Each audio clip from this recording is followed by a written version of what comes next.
àwọn èèyàn kan wá dúró lórí pé gẹ́gẹ́ bí aṣíwájú tí aṣíwájú Bọ́lá Tinubu jẹ́ kì í ṣe irú wọn ní òye ó sọ̀rọ̀ ni ó yẹ kó sọ̀rọ̀. wọ́n tún wá sọ̀rọ̀ tán náà awuyewuye míì tún ṣẹlẹ̀. ẹ ṣe àtọkùn ṣe rí àwọn èèyàn wa ohun tó bá sọ ẹ́ dà náà fi bú ẹ tó bá dọ̀là ọ̀rọ̀ yẹn kẹnu tẹ́ bá wògbà tí aṣíwájú Bọ́lá Ahmed Tinubu tí wọ́n sọ̀rọ̀ tán bàbá wa Ayọ̀ Adébánjọ àwọn ni wọ́n tẹ̀lé ẹ̀gbọ́n wa Yínká Odúmákin òun náà tẹ̀lé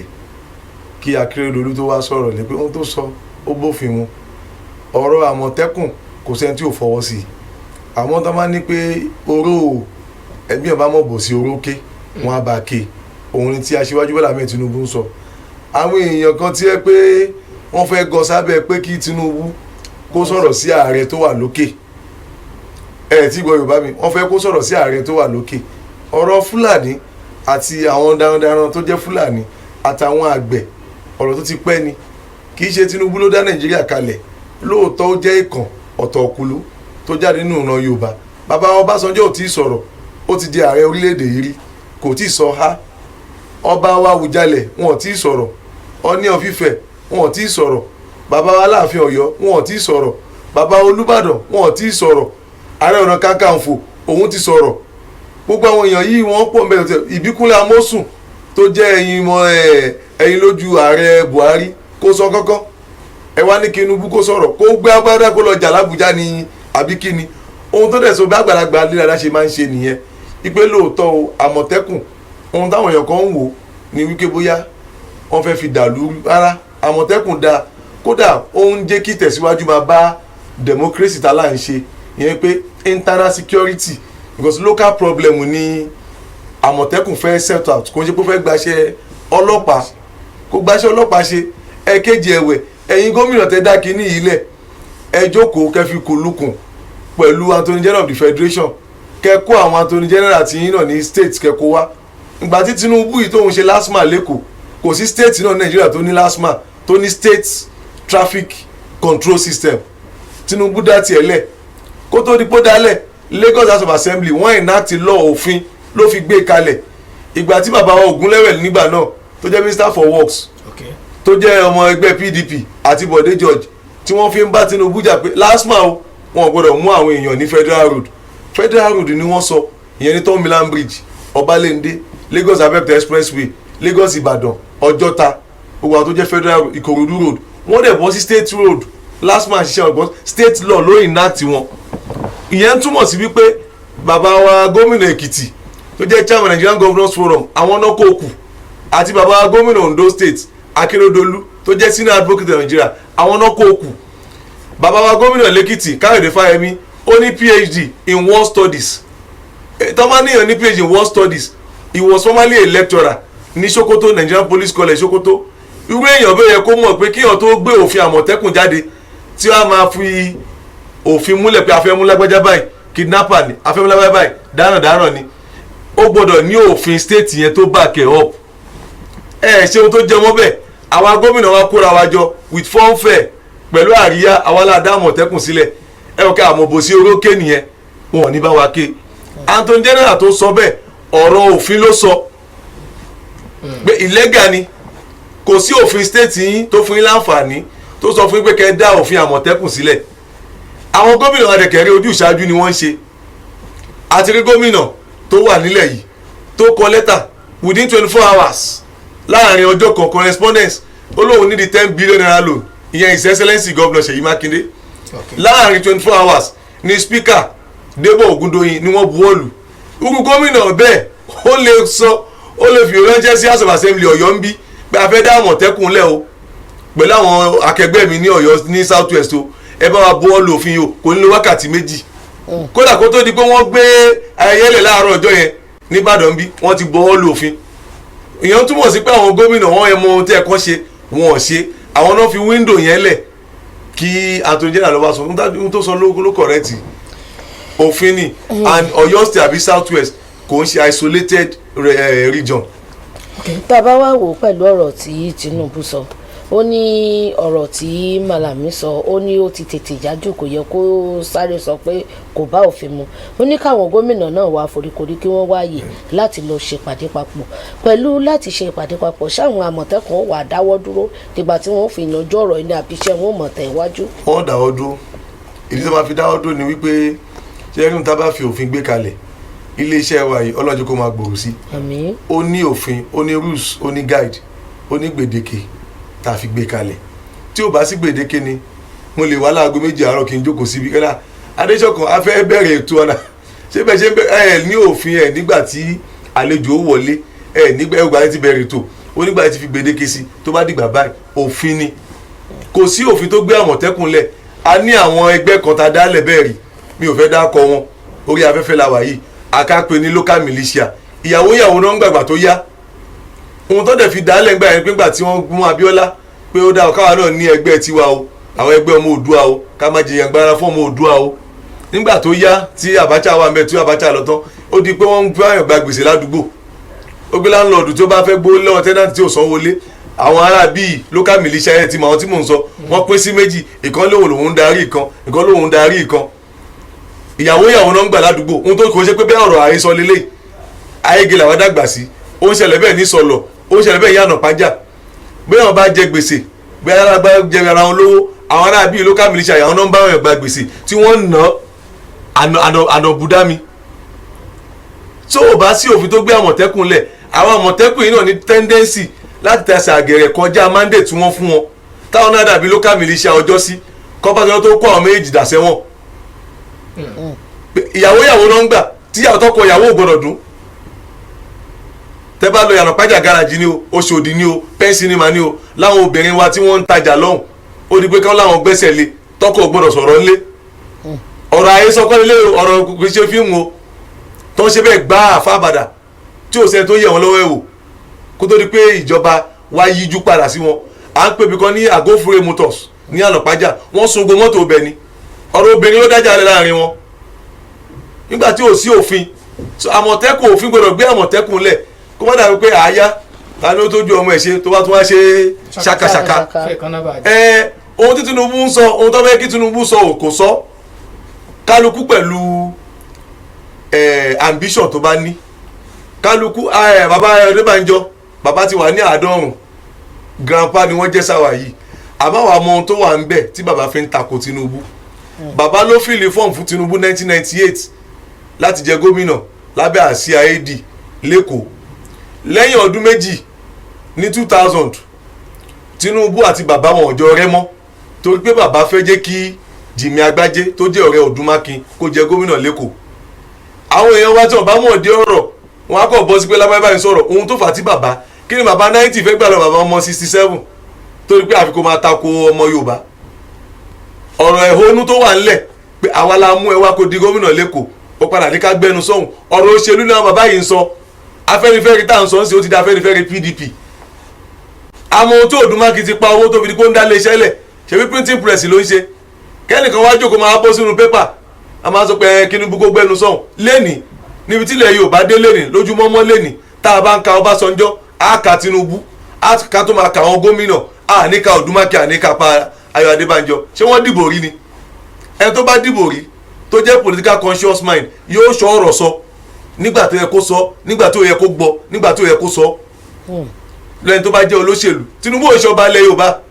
ó túmọ̀ sí pé àwọn kìnìún hàn sí Aṣíwájú Bọ́lá Tinubu náà ṣe sọ̀rọ̀ lánàá pé àwọn tí wọ́n ń ṣàríwísí mi lórí kí n sọ̀rọ̀. wọ́n fẹ́ dúró dè ní Ìbíkúnlé Amósùn ṣe bẹ́yìn lójú Buhari ni ó ti ṣe gómìnà ọdún 8 sínétọ̀ ọdún 4 ó tún wà sínétì lọ́wọ́lọ́wọ́ báyìí kínétọ̀ ní kí Amósùn sọ̀rọ̀ ìyẹn túmọ̀ sí pé ohun tí ẹ bá ń ṣe dáadáa ẹ tẹra mọ́ bẹ́ẹ̀ ṣe múra ní sẹ́gẹ̀ fìlà ní sí ohun ẹlòmíì o àbórí fìlà tó gẹ̀ ni ó wá gẹ̀ sápá bíbà yìí ohun ni o wọ́n rí pé Tinubu ń tayọ inú ládà àṣẹ ìmọ̀kọ́rọ̀ wà lẹ́nu tó lè sọ lẹ́ni kó sọ̀rọ̀ ó wá sọ̀rọ̀ ẹ̀tún ní kò sọ dáadáa ẹ̀dẹ̀ ní kì í ṣe lídà ṣe pé ọgbọ́n iṣu ní ìjẹyàn òun ni wọ́n ń dá ẹni tọ́lọ̀ bá gbé síwájú nígbà tí bàbá wa Awólọ́wọ̀ tọ́lọ̀ ní kọ́ wọn wájú lẹ̀ Yorùbá àwọn kọ́nà dẹ́gbàjú lẹ̀ Yorùbá kódà bàbá Ajásí gba bí ọdún 3-4 lọ́wọ́ wọn ẹgbẹ́ wọn Odùduwà nígbà tó dálẹ̀ bàbá Awólọ́wọ̀ kọ́ ló dálẹ̀ wọ́n wà nínú àwọn agbẹnusọ ni òun dẹ̀ ní ládà tó ń fi gòkè àwọn bàbá yẹn dẹ̀ sùn sẹ́yìn láyé máa ń sọ fáwọn ìwé kan lọ ka ìwé ìtàn Awólọ́wọ̀ kan ló la Ìbàdàn lójú Àbọ̀yọ̀sẹ̀ lójú ìwé ti wà ń bí àti nílé skul bí àìní Kúdẹ̀tì ní 18 nígbà wọn bí bàbá wa Awólọ́wọ̀ àwọn gbàgbé bàbá wa lọ́wọ́ di premier lówó pé bóun ṣe dàgbà ó fẹ́ nira díẹ̀ pé ká mú ẹ̀kọ́ ọ̀fẹ́ ká gba táàsì lọ́wọ́ kòkó ká mú ẹ̀kọ́ ọ̀fẹ́ kó fẹ́ ọdún mẹ́ta ló fi pilẹ̀ ó la fi sọ fáwọn gómìnà tó gba ìjọba lọ́wọ́ yìí a fẹ́ ṣe ẹ̀kọ́ ọ̀fẹ́ ìlú ti dàgbà population ti increase àfi kẹ́ ẹ jókòó káwọ́ lọ́wọ́ náà tó ń ṣe ọdún mẹ́ta ló fi gbilẹ̀ 1952 ló di premier 1955 ló bẹ̀rẹ̀ free education ọdún mẹ́ta ló fi save owó ló fi save owó jọ pé báyìí láṣẹ ṣe ló fi fà bàbá wa fẹ́ Balọ́lá bàbá kápẹ́ntà àbó báyà lé ní bàbá ti wà lọ́mọ ọdún 13 nílùú Adó Èkìtì tí wọ́n ń ṣe kápẹ́ntà ní 1955 kan tó wà lọ bẹ̀rẹ̀ ilé ọkọ̀ bàbá yẹn ló di sàn lé ní o ló ní yunifásitì lé ní ìyẹn túmọ̀ sí pé èèyàn ń palẹ̀ mọ́ èèyàn gbáradì kó tó di pé ó fẹ́ ṣe nǹkan ìjọba kan wà tó gbé 1000 lẹ̀ ìjọba kan ló lóun fẹ́ 1000 mọ́ ẹlẹ́yìn sanwó wáyẹ́kì mọ́ owó wáyẹ́kì ní sí 19,000 plus ni so ẹ pé bí kí òfin olówó lọ́wọ́ tún kó gbà lọ́wọ́ sí ni population ti increase free education yẹn ò really wà sustainable mọ́ àfi ká support àwọn òbí kó bí support ìjọba Ọ̀yọ́ state ò lówó tó bẹ̀ gbogbo èyí ń jẹ́ lórí agbórin reality nǹkan tó wà ńlẹ̀ kí ẹgbẹ́ nìkan kò jókòó kọ́ máa papẹ́ Tinubu ó sọ̀rọ̀ ṣé kó gbàgbọ́dá wọ̀ lọ bá Buhari létí villa ni àbí kí wọ́n fẹ́ kó ṣe. ó túmọ̀ sí pé ìṣọ̀kan ò sì tí ì sí láàrin. ìṣọ̀kan ò lè sí kí ló fà á. ìṣọ̀kan ò lè sí ohun tí ìṣọ̀kan ò lè fi sí èmi jù ọ́ à ń ju ọ́ òṣèré wí lẹ́jọ́ ìjà lára ò tọ́ bọ̀rọ̀ ó wà nílẹ̀ Yorùbá Ọlọ́run dẹ̀ fún gbogbo wa ní ẹ̀kọ́ akàwé ajáde tí Fani Káyọ̀dé bá ń gba báyìí Fatai Adéṣọ̀kan mọ̀ gba báyìí ni kò dàbí àwọn èèyàn wa lókè ọ̀yà lọ́hùn ó yẹ yín tẹnu wọn kò bẹ́ẹ̀ àwọn jura wọn lọ lẹ́nu ṣe kò àwọn jura wọn lọ ni àmọ́ èmi àti yín jọ kàwé Ọlọ́run wá ní kẹ́yìn jẹ fìlà kẹ́yìn láǹfààní ẹ̀yin lẹ́mọ̀ bíbí lẹ́rọ̀ rẹ̀ mi ó mọ jókòó ma tẹ́ ẹ bá bíbí mi gbọ́dọ̀ sọ̀rọ̀ gbèdéke ohun tẹ́ bá bíbí níbì ẹ̀yin lọ̀gá mi òun ni màá sọ kódà mi gbọ́dọ̀ bọ́ sọ̀rọ̀ fámìlì wa Mr. Adéṣọ̀kan ọ̀rọ̀ fámìlì kọ́lá ní ẹ sọ ọ̀rọ̀ Àmọ̀tẹ́kùn ẹ̀yin ni ọ̀gá mi ní studio mi báyìí àdèjọ kàwé ni bẹ́ẹ̀ tẹ́ ẹ mọ̀wé jù mí lọ so ohun tó wá ń ṣẹlẹ̀ ń bẹ̀ ni wípé nílẹ̀ Yorùbá inú wa ò lè kó kí ni ìdí tẹnu wa ò fi lè kó lè kó nítorí pé ẹ̀yà wà nínú òṣèlú tá à ń ṣe àṣòṣèlú papọ̀. tá a bá tiẹ̀ wá ṣe òṣèlú papọ̀ gbogbo ohun tí bàbá ń sọ ọ̀rọ̀ òṣèlú ni bàbá ń sọ bàbá Pa Adébánjọ orí afẹ́fẹ́ làwà yìí ẹni bá gbọ́ ọkàn challenge mi lẹ́ni wíẹ̀ Pa Adébánjọ wà lára àwọn tó ju spanner sí ẹ̀yìn Awólọ́wọ̀ Ìjẹ̀bú caucus nínú àwọn political lieutenant Awólọ́wọ̀ bàbá Adébánjọ yìí ni àti olóògbé Ọláníwọ̀n Àjàyí àwọn náà fà kí ló fà àárín bàbá Adébánjọ àti Bọ́lá Ìgè tí bàbá wa ń dá wa láàmú tọ́lọ̀ bá ṣe ẹ̀mí àgbàlagbà kù wọ́n ní kó tó ẹ̀yìn ni wọ́n ní kó dẹ̀yìn rú ohun tó dẹ̀yìn Awólọ́wọ̀ bí mo sọ fún yẹn àwọn Ìjẹ̀bú bàbá Adébánjọ yìí kan náà ló bẹ̀rẹ̀ Rìkíṣí òun àti Ọláníwọ̀n Àjàyí wọ́n kó Abraham Adésànyà lẹ́sẹ̀ Abraham Adésànyà ò ṣe gómìnà lẹ́yìn Awólọ́wọ̀ sínétọ̀ ni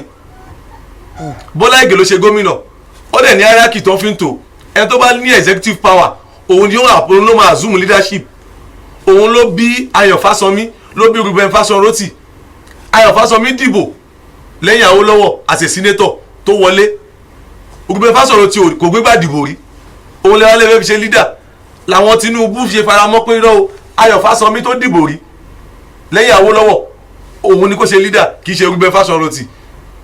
tí bí tó ti ń yà wá òṣèlú ló ń ya Yorùbá gbogbo èyí tí bàbá ń sọ yìí bàbá ò nífẹ̀ẹ́ Yorùbá ju Tinubu lọ àbáwá kékeré tàṣẹ ń bọ̀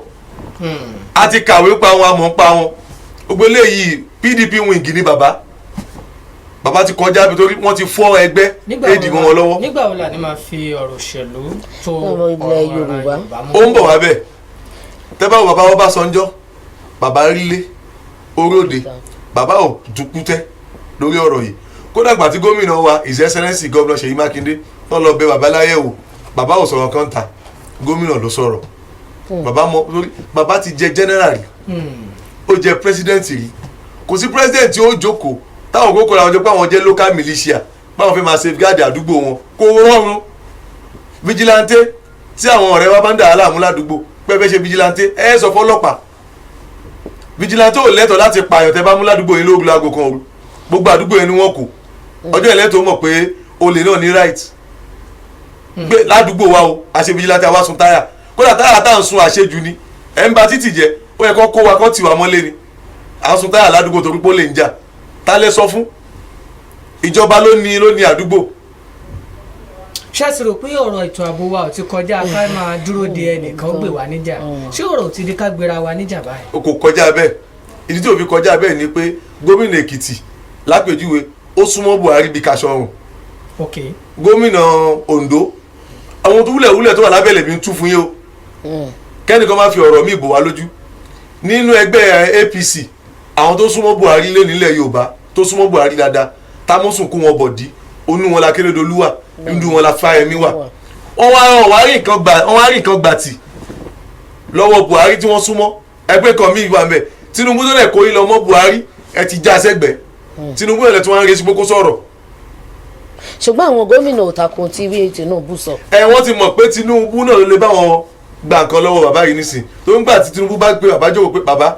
àwọn Yorùbá ń sọ báyìí o nǹkan báyìí ni ẹ pé Attorney General kan fi kò lókun báyìí láṣẹ ṣe o asúmọ́ra jura wa lọ asúmọ́ra jura wa lọ wọ́n ní ọmọ tó ní bàbá òun ò là ní tó ní bàbá òun lòun lọ́wọ́ ẹnu ẹ̀ lòun náà kò sí yẹn òun làwọn náà wà yẹn wọ́n rò báwọn ti tó gba nǹkan lọ́wọ́ ààrẹ ni bàbá Kàndé wà ń bẹ bàbá Kàndé ó sọ̀rọ̀ ṣé wọ́n wá nífẹ̀ẹ́ Yorùbá ju Tinubu àbí bàbá Kàndé lọ ìyẹn bá Adébánjọ sáwọn nìkan lọmọ Yorùbá ni ṣé wọ́n nífẹ̀ẹ́ Yorùbá ju àwọn yòókù lọ àmọ́ òkú wọn ooru káwọ̀ ooru ẹ̀ẹ́kejì ẹ̀wẹ̀ ìjọba Nàìjíríà bá ṣe jókòó mi ò mọ Yorùbá ìdáadáa ẹ máa ràn mí lọ́wọ́ à ń pe kíníkẹ́ ní demography political demography Nàìjíríà ó wà lopsided it favours the north àwọn èèyàn wa lókè àwọn náà ní agbára Nàìjíríà lọ́wọ́ bẹ́ẹ̀ bá gbà àlò láàfin gbà lápèjúwe tó súnmọ́ kí má bàdà wá láàmú òun ní Ọ̀yọ́ state wá ń bí báyìí aníbàdàn aníbàràpá alọ́yọ́ alógúnmọ̀ṣọ́ alókè ògùn ó dọjọ́ wo tọ́mọ òkè ògùn ó lóun fẹ́ jẹ gómìnà bí Ìbàdàn ló tún bọ́ síbẹ̀ Ìbàdàn ní gọ́vnà Ṣèyí Mákindé Ìbàdàn Ajímọ̀bí tó ṣe ọdún 8 òkè ògùn ò ní dúró sẹ́yìn àbí kó dúró Ṣakí pé òkè ògùn ló kàn kà á jẹ gómìnà láíláí yóò fara ro Ìbàdàn bí bàbá wa Adédìbú bí Akálà gọ́vnà Akálà bóyá fara ro Ìbàdàn àbádébú wá fi ní pé ẹja fún Ògbómọ̀ṣọ́ yìí síbẹ̀síbẹ̀ Ìbàdàn dìde wọn ọgbà bàbá Àríṣekọ́lá kó wọn ọgbà ọlá pé Adédìbú jẹ́ ìdá méjì Ìbàdàn ó dẹ̀ ní ìfọwọ́sowọ́pọ̀ ààrẹ wa nígbà náà Ọbásanjọ́ nú ní Akálà fi jẹ gómìnà síbẹ̀síbẹ̀ Akálà ò wọlé ńbàdàn Ajímọ̀bí NPP ló wọlé ńbàdàn ìyẹn túmọ̀ sí pé ibi tí majority bá wà ilẹ̀ Haúsá lápapọ̀ bóyá northern Christian ni o north east north central ni o wọ́n ní àkójọ ẹnu jù wá lọ ní south àwọn àti Ìgbò àlejò sọ̀rọ̀ bákan náà ìyẹn dúró south ẹ̀yà díẹ̀ láàrin mú òun náà ní Ẹdó àti Delta àwa Yorùbá dẹ̀ máa dá sí méjì báwùsá bá fẹ́ máa produce governor president lọ́dún mẹ́rin kò sí ohun tí ó ṣẹlẹ̀ ọ̀fọ́ òní fùrù nàgbá tí ó sí ohun tí ó ṣẹlẹ̀ àfi ká jọ jókòó òun ní Tinubu ọgbọ́n Tinubu ń dá ẹjá jọ jókòó ẹ má jẹ́ àtàkàǹgbà sáwọn ará bíi pé àwa ni ohun tí ọpọlọ ò ṣe wà o ohun tó wò dẹ̀ ṣe wà pẹ̀lẹ́pẹ̀lẹ́ òun ni o nísìn láti 1999 democracy dé ọmọ Ìbàràpá ọ̀kan jẹ́ senator lẹ́yìn Peter Adéyẹmọ adẹ̀jọ́ ní state yìí ni kí Ìbàràpá wá dólé rú wà pé rárá o senator àwa ló kàn níbo ló ti kàn yín ó dẹ̀ lọ dìbò local government 3 ló wà lọ́wọ́ yín ìyókù wà lọ́wọ́ Ìbàdàn ṣé Ìbàdàn wà dìbò fún ọmọ wọn ni wọn ní ṣe bẹ́ẹ̀ Fúlàní Kánò ò ní dókó bẹ́ẹ̀ wulẹ̀ kó lóun fẹ́ dìbò Tambuwa ò ní jáde lẹ́gbẹ́ àsíá PDP láti Sokoto kí Fatai Adéjọkọ̀ jáde lábẹ́ àsíá APC kí Sultan Sokoto ní kó dìbò fún Fatai mùsùlùmí ni mí o kó ní kó dìbò fún Fatai kò ní fi ọmọ Sokoto lẹ̀ kó ní kó dìbò fún àwa là á ronú bẹ́ẹ̀ ọmọ Sokoto wọn ní fi ilẹ̀ kó jáde PDP kí Yorùbá kí APC fa Yorùbá kalẹ̀ kí Sokoto wá dìbò fún Yorùbá kí Kánò wá dìbò fún Yorùbá àfi kájọ sọ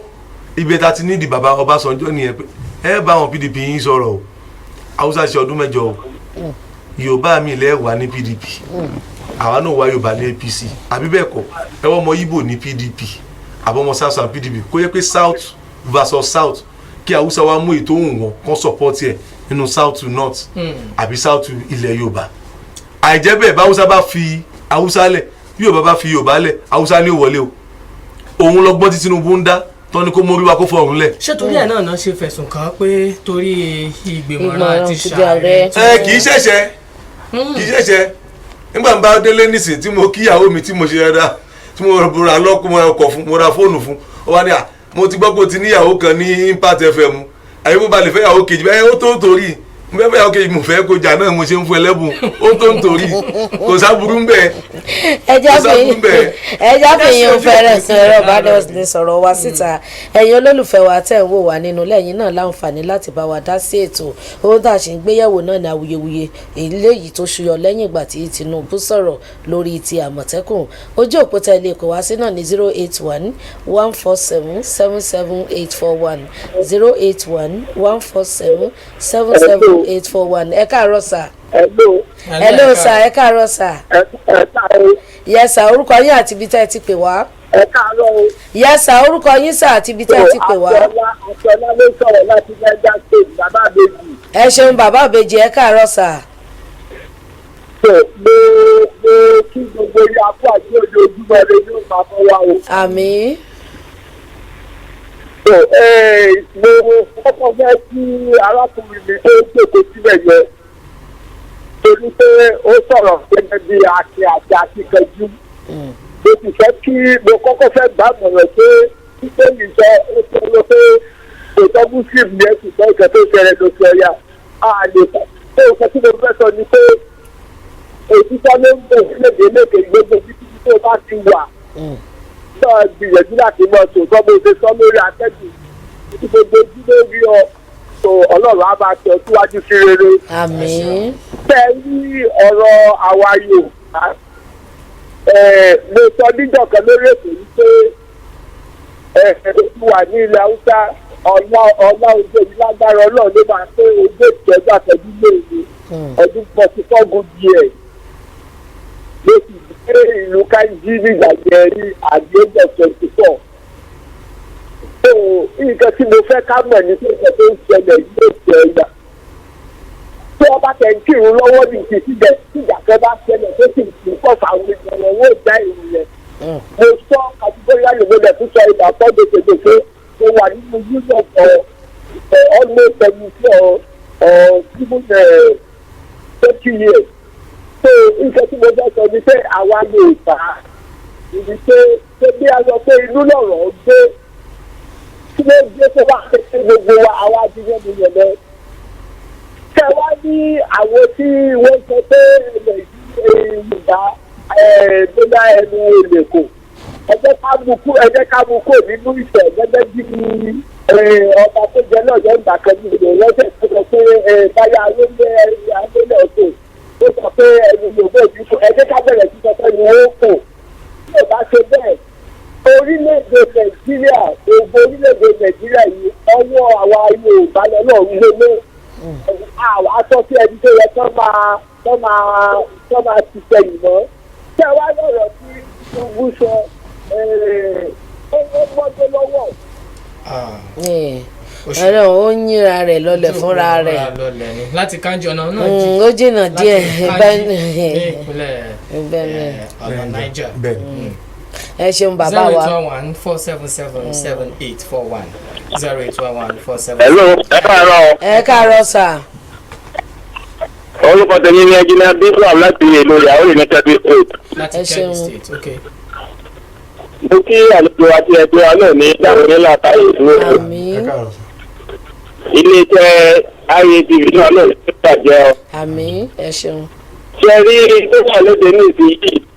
tó lọ́rọ̀ Àmọ̀tẹ́kùn ó fẹ́ mú wá bí àwa Yorùbá bí a ti sọ̀tàn ni ẹni yóò bá kó bí yóò bá ní kó àsìkò bá mọ̀ sílé yìí kó má dàbí àsìkò Abíọ́lá tó fẹ́ sọ àti àwọn olórí wa tí wọ́n lọ sí Àbújá tàbí wọ́n ṣẹ́tù wọn pọ̀ sí ìlú padà ká má jẹ́ torí lẹ̀. Bẹ́ẹ̀ni pé agbásíkò ní ìgbà wọn mílíọ̀n tí Haúsá bá ti jẹ àtẹ́wọ́n bá jẹ́ fún Haúsá jẹ́ Haúsá náà ní ìmọ̀jà rẹ̀ torí pé wọ́n pọ̀ jù wá. Ìgbà tó ìnáwó Yorùbá bá ti pa ọ̀rọ̀ ẹlẹ́yàmẹ̀yà ẹlẹ́sẹ̀ kúrò tá a fi kàn tọ̀kan mo ti gbàgbọ́ pé a rí ibi tó ní àpẹẹrẹ a rí ní pẹpẹ ìta abẹ́mọ̀lẹ̀ ká mú ọ̀rọ̀ tó ká mú pé bàbá máa ní wọ́n ṣe síbẹ̀ náà àwọn Yorùbá tó kù jáde tó ní gẹ́gẹ́ bí àlejò yìí ṣe sọ Ọlọ́run ní jẹ́ kó bàjẹ́ fún ilé IATV náà Ọlọ́run ní jẹ́ kí ó náà ó. àmì ẹ ṣeun gan ni sà àdúpẹ́ lọ́wọ́ yín 08114777841 àlejò wa ìbéèrè tèmi àtúmọ̀ béèrè ni pé pẹ̀lú awuyewuye tó ń wáyé àti àìgbọ́ra ẹniyé tí ń ṣẹlẹ̀ nílẹ̀ Yorùbá ṣé Àmọ̀tẹ́kùn ò ní dohun ìgbàgbé. hello ẹnìkan wà lójú òpó mi. hello. hello sà ẹ káàárọ̀ sà. ẹ káàárọ̀. yes sà orúkọ yín àti ibi tẹ́ ti pè wá. ẹ jọ láti Ìlọrin ni. láti Ìlọrin à ń gbọ́ yín sà. bẹ́ẹ̀ ni Alhaji Abdullahi Tóyìn Sàláàtì ni láti Ìlọrin. ẹ ṣeun gan ni sà ń gbọ́ yín. mo kí àlejò wa ẹ káàárọ̀ sà. ó kù làákàyè púpọ̀ ẹ sà. but ìtí àmì kan rò pé a lè ṣe ni pé gbogbo àwọn gọ́fúnà ilẹ̀ Yorùbá yẹn tí wọ́n gbé Àmọ̀tẹ́kùn kalẹ̀ tí wọ́n bá fẹ́ sọ̀kìdì kan padà síbi constitution wọ́n lọ bá ẹni tó wà ní ètò constitution wa ní Nàìjíríà wọ́n dẹ̀ pass a House of Assembly gbogbo stéètì kọ̀ọ̀kan because tí o bá sí òfin tí ó gáàdì àwọn Àmọ̀tẹ́kùn instead kan máa jẹ́ security fún wa wá jẹ́ ìpalára fún wa ni o ẹ jọ̀ọ́ ẹ jẹ́ kí wọ́n ní constitution tí ó gáàdì wọn o alákọ̀ọ́kọ́ nìyẹn ẹlẹ́ẹ̀kejì gbogbo àwọn àgbààgbà ilẹ̀ Yorùbá tí wọ́n ṣẹ́kù ẹ jẹ́ kí wọ́n fi rí kurí pẹ̀lú àwọn àgbààgbà tí wọ́n dìde àwọn àgbà tí wọ́n bá wà Awólọ́wọ̀ ṣe tí wọ́n ṣẹ́kù bí àwọn Jákàndé bí àwọn bàbá tẹ dákọ yẹn àwọn àgbà tí wọ́n dìde níṣẹ́ làwọn Tinubu bẹ́ẹ̀ ni wọ́n sì fokùn lukùn kíyà ò ní máa jẹ ọmọ Yorùbá mọ́ táwọn méjèèjì bá fèyí ìyá ọmọ jẹ ọmọ Yorùbá lọ Olúwa á pẹ̀lú yín o. ẹ ṣeun Sheikh Abdullahi Tóyìn Sàláàtì láti Ìlọrin akínyìn púpọ̀ sà. ìbéèrè tí mo béèrè sà nípa ìṣọ̀kan ọmọ Yorùbá tí àìfẹnukò hello sà.